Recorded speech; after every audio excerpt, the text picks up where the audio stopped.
ओम शांति। 9/1/2022 प्रातः मुरली अव्यक्त बाप दादा। रिवाइज कोड से 21/12/89। त्रिदेव रचयिता द्वारा वरदानों की प्राप्ति। आज त्रिदेव रचयिता अपनी साकारी और आकारी रचना को देख रहे हैं।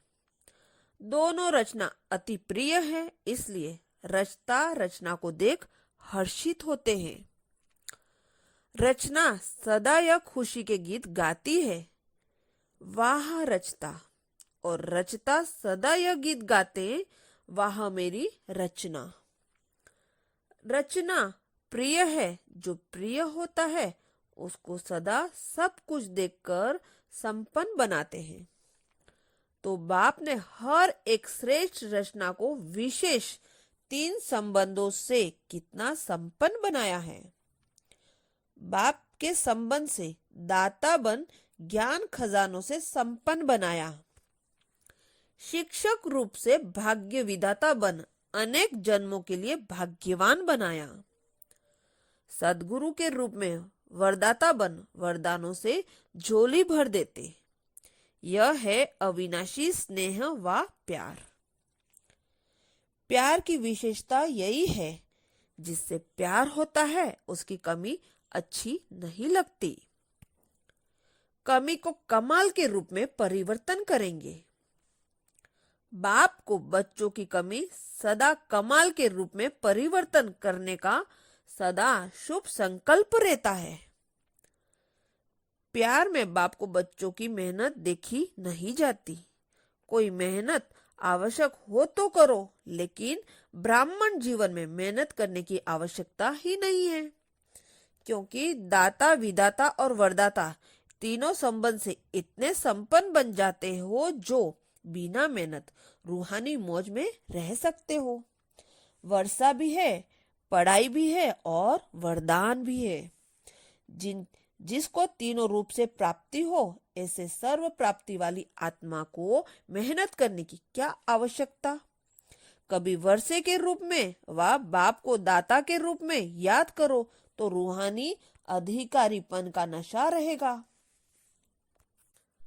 शिक्षक के रूप में याद करो तो गॉडली स्टूडेंट अर्थात भगवान के स्टूडेंट हैं। इस भाग्य का नशा रहेगा। सदगुरु हर कदम में वरदानों से चला रहा है। हर कर्म में श्रेष्ठ मत वरदाता का वरदान है। जो हर कदम में श्रेष्ठ मत से चलते हैं, उसको हर कदम में कर्म की सफलता का वरदान सहज, स्वतः और अवश्य प्राप्त होता है। सदगुरु की मत श्रेष्ठ गति को प्राप्त कराती है। गति सदगति को प्राप्त कराती है। श्रेष्ठ मत और श्रेष्ठ गति अपने स्वीट होम अर्थात गति और स्वीट राज्य अर्थात सदगति, इसको तो प्राप्त करते ही हो, लेकिन ब्राह्मण आत्माओं को और विशेष गति प्राप्त होती है। वह है इस समय भी श्रेष्ठ मत के श्रेष्ठ कर्म का प्रत्यक्ष फल अर्थात सफलता। यह श्रेष्ठ गति सिर्फ संगम युग पर ही आप ब्राह्मणों को प्राप्त है। इसलिए कहते हैं जैसी मत वैसी गत। वो लोग तो समझते हैं मरने के बाद गति मिलेगी, इसलिए अंतमति सो गति कहते हैं। लेकिन आप ब्राह्मण आत्माओं के लिए इस अंतिम मर्जीवा जन्म में हर कर्म की सफलता का फल अर्थात गति प्राप्त होने का वरदान मिला हुआ है। वर्तमान और भविष्य सदा गति सदगति है ही। भविष्य का इंतजार में नहीं रहते हो। संगम युग की प्राप्ति का यही महत्व है।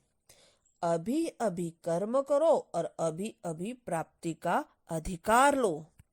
इसको कहते हैं एक हाथ से दो, दूसरे हाथ से लो। कभी मिल जाएगा, वह भविष्य में मिल जाएगा, यह दिलासे का सौदा नहीं है, परंतु दान महापुण्य ऐसी प्राप्ति है, इसको कहते हैं झटपट का सौदा। भक्ति में इंतजार करते रहो, मिल जाएगा मिल जाएगा। भक्ति में है कभी और बाप कहते हैं अभी लो। आदि स्थापना में भी आपकी प्रसिद्धता थी कि यहाँ साक्षात्कार झटपट होता है और होता भी था। तो आदि से झटपट का सौदा हुआ। इसको कहते हैं रचता का रचना से सच्चा प्यार। सारे कल्प में ऐसा प्यारा कोई हो नहीं सकता। कितने भी नामी ग्रामी प्यारे हों, लेकिन यह है अविनाशी प्यार और अविनाशी प्राप्ति। तो ऐसा प्यार कोई हो नहीं सकता। इसलिए बाप को बच्चों की मेहनत पर रहम आता है। वरदानी सदा वर्षे के अधिकारी कभी मेहनत नहीं कर सकते। भाग्य विधाता शिक्षक के भाग्यवान बच्चे सदा पास विद ऑनर होते हैं, न फेल होते हैं, न कोई व्यर्थ बात फील करते हैं।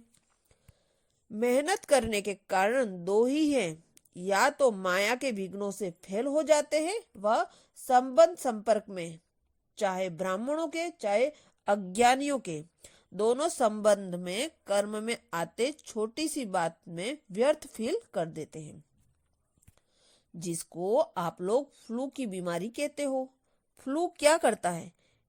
एक तो शॉकिंग हलचल होती है, उसमें शरीर हिलता है और यह आत्मा की स्थिति हिलती है, मन हिलता है और मुख कड़वा हो जाता है। यह भी मुख से कड़वे बोल बोलने लग पड़ते हैं। और क्या होता है, कभी सर्दी कभी गर्मी चढ़ जाती है। यहाँ भी जब फीलिंग आती है तो अंदर जोश आता है, गर्मी चढ़ती है। इसमें यह क्यों हो जाता है? यह क्यों किया? यह जोश है, अनुभवी तो हो ही। और क्या होता है, खाना पीना कुछ अच्छा नहीं लगता है। यहाँ भी कोई अच्छी ज्ञान की बातें भी सुनाएंगे तो भी उसको अच्छी नहीं लगेगी। आखिर रिजल्ट क्या होती है? कमजोरी आ जाती है। यहाँ भी कुछ समय तक कमजोरी चलती है। इसलिए न फेल हो न फील करो। बाप दादा श्रेष्ठ मत देते हैं, शुद्ध फीलिंग रहे, मैं सर्वश्रेष्ठ अर्थात कोटों में कोई आत्मा हूँ। मैं देव आत्मा, महान आत्मा, ब्राह्मण आत्मा, विशेष पाठधारी आत्मा हूँ। इस फीलिंग में रहने वाले को व्यर्थ फीलिंग का फ्लू नहीं होगा। इस शुद्ध फीलिंग में रहो। जहां शुद्ध फीलिंग होगी वहां अशुद्ध फीलिंग नहीं हो सकती। तो फ्लू की बीमारी से अर्थात मेहनत से बच जाएंगे और सदा स्वयं को ऐसा अनुभव करेंगे कि हम वरदानों से पल रहे हैं, वरदानों से आगे उड़ रहे हैं, वरदानों से सेवा में सफलता पा रहे हैं। मेहनत अच्छी लगती है, वहां मेहनत की आदत पक्की हो गई। मेहनत अच्छी लगती, वहां मौजों में रहना अच्छा लगता है। कोई कोई को मेहनत के काम बगैर और कोई काम अच्छा लगता नहीं। उनको फुर्सत पर आराम से बिठाएंगे तो भी कहेंगे हमको मेहनत का काम दो। यह तो आत्मा की मेहनत है और आत्मा 63 जन्म मेहनत कर थक गई है। 63 जन्म ढूंढते रहे हैं ना। किसको ढूंढने में मेहनत लगती है ना, किसी को ढूंढने में मेहनत लगती है ना, तो थके हुए पहले से ही हो।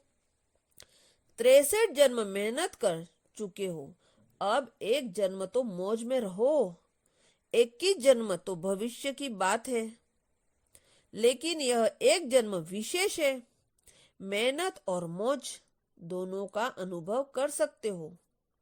भविष्य में तो यहाँ यह सब बातें भूल जाएंगी। मजा तो अभी है, दूसरे मेहनत कर रहे हैं, आप मौज में हो ना। अच्छा, टीचर ने भक्ति की, कितने जन्म भक्ति की है? इस जन्म में तो नहीं की है ना। आपकी भक्ति पहले जन्म में पूरी हो गई। कब से फिर भक्त शुरू की? कब से फिर भक्ति शुरू की? किसके साथ शुरू की? ब्रह्मा बाप के साथ साथ आपने भी भक्ति की है। कौन से मंदिर में की? तो भक्ति की भी आदि आत्माएं हो और ज्ञान मार्ग की भी आदि आत्माएं हो। आदि की भक्ति में व्यभिचारी अव्यभिचारी भक्ति होने के कारण भक्ति का आनंद सुख उस समय के प्रमाण कम नहीं हुआ। वह सुख और आनंद भी अपने स्थान पर श्रेष्ठ रहा। भक्त माला में आप हो। जब भक्ति आपने शुरू की तो भक्त माला में नहीं हो, डबल फॉरनेल्स भक्त माला में थे। भक्त बने या भक्त माला में थे। अभी सब सोच रहे हैं कि हम थे व नहीं थे। विजय माला में भी थे, भक्त माला में भी थे। पुजारी तो बने ही, लेकिन भक्त माला में थे। भक्त माला अलग, आप तो ज्ञानी सो भक्त बने हैं, वह है ही भक्त। तो भक्त माला और ज्ञानियों की माला में अंतर है। ज्ञानियों की माला है विजय माला, और जो सिर्फ भक्त है ऐसे नोदा भक्त जो भक्ति के बिना और बात सुनना ही नहीं चाहते, भक्ति को ही श्रेष्ठ समझते हैं। तो भक्त माला अलग है, ज्ञान माला अलग है।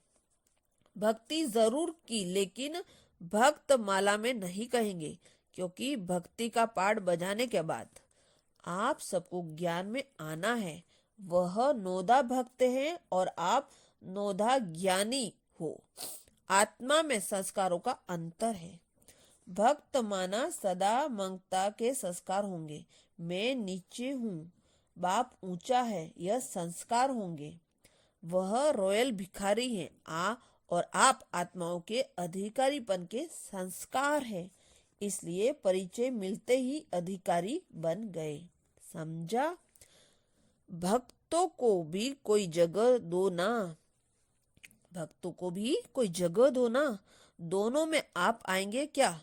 उन्हों का भी आधा कल्प है, आपका भी आधा कल्प है। उन्हों का भी गायन माला में आना ही है।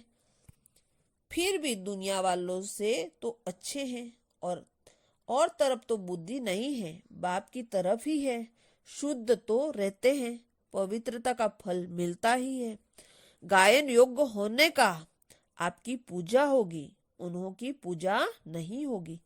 सिर्फ स्टेच्यू बना के रखते हैं गायन के लिए। मीरा का भी मंदिर नहीं होगा। देवताओं मिसल मीरा की भी पूजा नहीं होती, सिर्फ गायन है। अभी लास्ट जन्म में चाहे किसी को भी पूज लेवे, धरनी को भी पूजे तो वृक्ष को भी पूजे, लेकिन नियम प्रमाण उन्हों का सिर्फ गायन होता है, पूजन नहीं। आप पूज्य बनते हो तो आप पूजनीय आत्मा हो। यह नशा सदा स्मृति में रखो। पूज्य आत्मा कभी कोई अपवित्र संकल्प को टच भी नहीं कर सकती। ऐसे पूज्य बने हो। अच्छा, चारों ओर के वर्षे के अधिकारी आत्माओं को सदा पढ़ाई के पास विद ऑनर्स होने वाले, सदा वरदानों द्वारा वरदानी बन औरों को भी वरदानी बनाने वाले, ऐसे बाप शिक्षक और सदगुरु के प्यारे सदा रूहानी मौज में रहने वाली श्रेष्ठ आत्माओं को बाप दादा का याद प्यार और नमस्ते। और हम बच्चों को भी बाप दादा को गुड मॉर्निंग और नमस्ते। अच्छा, ओम शांति।